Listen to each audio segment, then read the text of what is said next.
السلام علیکم۔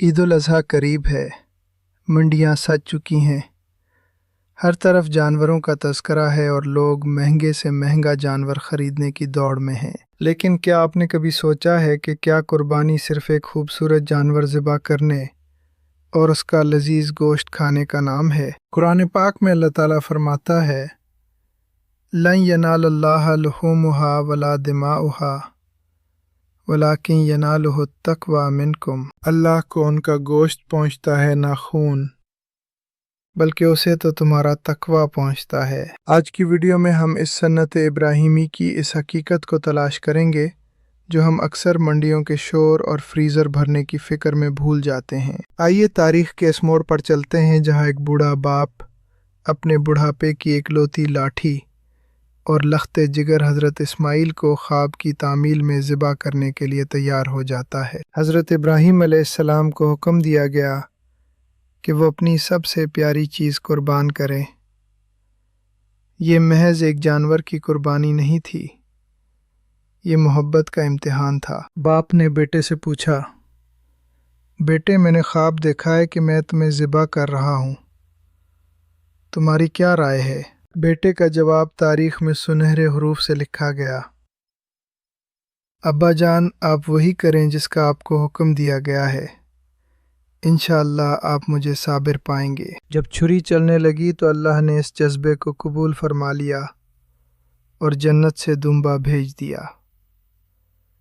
یہ تھا وہ مقام جہاں اطاعت نے عقل کو شکست دے دی تھی۔ ہم ہر سال جانور ذبح کرتے ہیں، لیکن کیا ہم نے کبھی اپنی اس آنا کو ذبح کیا جو ہمیں دوسروں سے بڑا سمجھنے پر اکساتی ہے؟ کیا ہم نے اپنی ان خواہشات کو ذبح کیا جو ہمیں اللہ کے حکم سے دور لے جاتی ہیں؟ قربانی کا اصل مقصد یہ ہے کہ جیسے وہ جانور چھری کے نیچے خاموش ہے، ویسے ہی ہم اللہ کے ہر حکم کے سامنے سر تسلیم خم کر دیں۔ اگر جانور ذبح ہو گیا لیکن ہمارا تکبر، ہماری نفرت اور ہمارا سود کا کاروبار ویسے ہی قائم رہا تو سوچنا ہوگا کہ کیا ہم نے واقعی سنت ابراہیمی ادا کی یا صرف ایک رسم پوری کی۔ قربانی دراصل اس عہد کا نام ہے کہ اے اللہ، اگر تیرے دین کے لیے مجھے اپنی جان، مال یا اولاد کی قربانی بھی دینی پڑی تو میں پیچھے نہیں ہٹوں گا۔ قربانی کا گوشت بانٹنا اس بات کی تربیت ہے کہ ہم خود غرضی سے نکل کر ہمدردی کی طرف آئیں۔ وہ غریب جو پورا سال گوشت نہیں کھا پاتے، وہ آپ کے اس ایثار کے منتظر ہوتے ہیں۔ اللہ کو آپ کا وہ پیسہ نہیں چاہیے جو آپ نے جانور پر خرچ کیا، اسے وہ درد چاہیے جو آپ نے ایک بے زبان کو ذبح کرتے وقت اپنے دل میں محسوس کیا، اور وہ خلوص چاہیے جس کے ساتھ آپ نے اللہ کی بڑائی بیان کی۔ آج کا آپ کا ٹاسک یہ ہے، جانور خریدنے سے پہلے اور ذبح کرنے سے پہلے اپنی نیت کو خالص کریں۔ اپنے آپ سے پوچھیں، کیا میں یہ سب اللہ کے لیے کر رہا ہوں یا لوگوں کو دکھانے کے لیے؟